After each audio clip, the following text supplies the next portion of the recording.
The Volkswagen Tiguan is in the market since 2007 and it's a real success for the brand. In 2019 alone, Volkswagen sold more than 900,000 units of that car, and so it's even more successful than the Volkswagen Golf. Now they present the new facelift of the car, and for the very first time a Volkswagen R model as well. And this is the car we're going to have a closer look today. The heart of our Tiguan R is a new 2-liter 4-cylinder turbo petrol engine, and that delivers 235 kilowatts or 320 horsepower and a maximum of 420 newton meters of torque, and it's combined in that car with a 7-speed DSG gearbox, and that powers all the 4 wheels, and so that gives you some nice driving figures. For instance, the car is limited at 250 kilometers per hour top speed, and unfortunately Volkswagen didn't deliver any official consumption data, but I would say if you want to be on the safe side, calculate something between 8 up to 10 liters per 100 kilometer driven. With 1.86 meters in width, the Tiguan is as wide as its predecessor, but there are still some changes with the facelift, so we're going to have to talk about. For instance, when you look at the hood, it's a bit more upright here at the front and it's a bit higher than with the predecessor, and that shape here also has changed slightly. And together with the grille, the car now looks from the front a little bit more like its bigger brother Touareg. And important to note, the Tiguan now always comes with LED headlamps, but our car features the optional Matrix LED IQ light system, which means we talk about 24 single LEDs per headlamp. And when you look at the front of the car, it's the Tiguan R, which should look very sporty, and so you do find a big air intake down here, which I do like a lot. But when you look at the side, like here, I think this is a touch too much for a compact SUV. Part of our interior trim level with the R is we do not only have the Digital Cockpit Pro and the R Sports steering wheel, we also have, I think most important, this special sports seats with an integrated headrest, because they do not offer loads and loads of comfort, they also offer more than enough support, and I can tell you the headrest is, even for a person like me, absolutely fine. The new Tiguan is available with a 130 horsepower petrol engine from around 28,200 euros in Germany. The next equipment level Live costs just under 1,800 euros more, but offers, for instance, the AirCare Climatronic and the automatic distance control ACC. In addition, Volkswagen also offers the version Elegance from 36,856 and the R-Line from 39,230 euros. No prices have yet been communicated for the new 320 horsepower top variant Tiguan R. However, an amount under 60,000 euros is expected. Looking at the side of our test car, you instantly recognize this 21-inch alloys here. Important to know is the 21-inch are only an optional extra for the Tiguan R. If you talk about the normal Tiguan, that starts with 17-inch and you can order up to 20. And then, of course, at the side, nothing really has changed. The only thing is, if you find now this R badge here to know what car you're driving, we have, because of the R version, this caps here on the rearview mirrors, which looks a bit like alloy, and the same look is up here. And to give the car a bit more of a sporty look at the side, we have this side sails here, which looks a bit more dynamic, a bit more aggressive. But overall the car is 4.51 meters in length, which means it's a little bit longer than its predecessor, and that's only because of the new front and rear bumper. But to be really honest, the side is actually the same as with the predecessor. The Tiguan always comes with lane assist as well as with an emergency brake assist, including pedestrian recognition. But on top of this, you can of course configure loads and loads of extra driver assist and safety systems. And the list you see now is just to give you some examples of it. But on top of this, I think the most important one is the new so-called travel assist, because with that system, you can up to 210 kilometers per hour drive nearly autonomously with your Tiguan. Talking about practicability, of course the Tiguan delivers loads and loads of compartments. So you do find nicely sized ones in the doors here at the front. You do find an extra one left under the steering wheel, and of course you have the center console where you do have 2 cup holders, adjustable armrest with another compartment beneath, and a big one here at the front, which also provides you with wireless charging, and very important, the Tiguan now offers wireless Apple CarPlay as well. Looking on the rear seats, you do find, of course, compartments in the doors and 2 extra cup holders in the armrest as well. With 1.67 meters, or as a 4Motion version 1.68 meters in height, the Tiguan is as high as its predecessor. But there are some new things we're going to find at the rear. So start with the light. The Tiguan features always LED taillights, but we do have the so-called IQ light on board, which means you do find this new signature here, which switches to here when you brake. And you may remember we saw that first time at the Volkswagen Passat, and that should attract people's eyes more to let them know you're braking. Another new thing is we have this R sign here. Normally there would be Tiguan.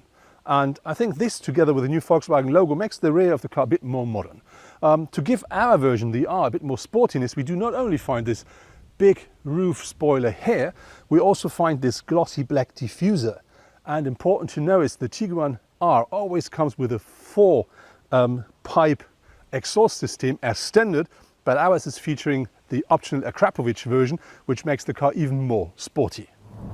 One thing which is really new with the Tiguan, and of course with all the new Volkswagen models, is you will not find any knobs and buttons anymore in the car. So when you look here at the steering wheel, you do not find anything. You have touch sensors all the time, but you have some where you can slide and some where you can push. You do have the same here with the center screen, which is, by the way, between 6.5 up to 9.2 inch big, and it's always a touch screen, but you do not find any buttons here. And it's the same with the climate control. You can swipe if you want, but you can press as well. Both is working fine, but it's something you really have to get used to. But I think the most important thing is the R button on top of our steering wheel, because that'll be the most pressed button for all the R drivers. And if you push that one, that car really tells you what it can deliver.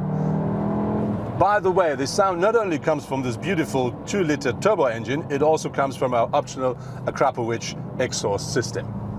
There's a variety of different engines available for the new Tiguan. For instance, the diesel, all 2-liter 4-cylinder engines, and they deliver a power range between 122 up to 200 horsepower. There are 2 petrols available, both 1.5-liter, either 130 or 150 horsepower. Then there is a new one, it's called e-hybrid, which is nothing different than a plug-in hybrid, and there we talk about a system output of up to 245 horsepower. Very important here is that car is a combination out of a 1.4-liter petrol engine with a 85 kilowatt electric motor. And then there is the car we're driving, the Tiguan R, and that features a 2-liter turbo petrol engine, and the output here is 320 horsepower, 450 newton meters of maximum torque, and it's powered to all 4 wheels. A very important feature here with the Tiguan R is the new torque vectoring system, because that not only delivers the power to the front and the rear axle as needed, it also delivers or distributes the power between the right and the left rear wheel, and that gives you a lot more a lot easier cornering, which means when you drive, for instance, a left corner quick, the car will push more power to the right rear wheel, and so it really pushes you into that corner. What I really do like a lot are these new gear shift pedals here at the steering wheel, because these are not these small tiny things from the old Tiguan. They really tell you, yes, here we talk about sport. With the boot, nothing really has changed. The Tiguan now offers 615 liters of maximum boot capacity with the rear seats up. If you fold the bench down, that increases to 1,655. What I really do like with it is this part here, because that's completely soft and easy, and this is because of this underfloor compartment here. You can access it like this, or you can just put that one down here, and then you have the maximum boot capacity. And by the way, the car can tow trailers up to a weight of 2.5 tons now. The clear competitor of the new Tiguan R is the group brother Cupra Ateca. With a starting price of around 44,000 euros, it is much cheaper than the Tiguan R, but it also only offers a maximum of 300 horsepower. In the segment of the sporty compact SUVs, you also find the Jaguar E-Pace P300. It offers 300 horsepower but costs at least just under 53,000 euros. The 306 horsepower strong Mercedes-AMG GLA 35 4MATIC is similarly expensive. The space the car offers here at the front really is absolutely nice. So even me, I'm nearly 2 meters tall, I do sit absolutely, easy inside of the car. You sit a bit more high and a bit more upright, but this is typical for an SUV. And I can tell you, even for my front passenger, it will be absolutely fine. How about the space behind me? And if I can sit behind myself, we're going to try while having a short stop. So, a short stop to see if I can sit behind me. I didn't change my position, and so, see, the door opens quite, good, and The entrance is a bit higher because we talk about an SUV, but let's see. So entering is easy, and I do have about 5 centimeters head space left, and in front of my knees there's space as well. And to be honest, this is the standard Tiguan. The all space will follow later, so this is already very nice.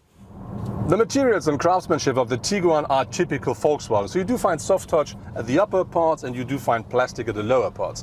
But when we talk about the R version we're driving, it's a bit, a higher class of luxury, would say, because we have these beautiful seats with its different colors. We do have this Alcantara here at the doors, and of course we do find some glossy stuff at the steering wheel as well as at the center console. But as you know, you need to have a towel or cloth to clean them from time to time. An optional feature of the Tiguan is a head-up display, but unfortunately it's not a real one, because this is the one where just a screen pops out of your dashboard here, and it does not project the information to the front window. So for me, that's a feature which I would not order. That was my test drive in the brand new Volkswagen Tiguan, and what I really like is that car represents what its predecessor did already. So we do find loads and loads of space, nice materials, good craftsmanship, and everything you expect from a modern compact SUV. But the car is of course a bit more modern, so we do find new driver assistance and safety systems, a completely new touch control system, a new steering wheel, and of course a new infotainment. And when we talk about modernization, look at the exterior. It's not so much what they did, but that changes the look and makes it even more fresh and more modern. But when I look at the front of our R model, I'm not a big fan of this super sportiness here. I think that's a touch too much for a standard compact SUV. But I think on the other hand, really good news is the price, because that car is in Germany about 2,000 euros cheaper than its predecessor.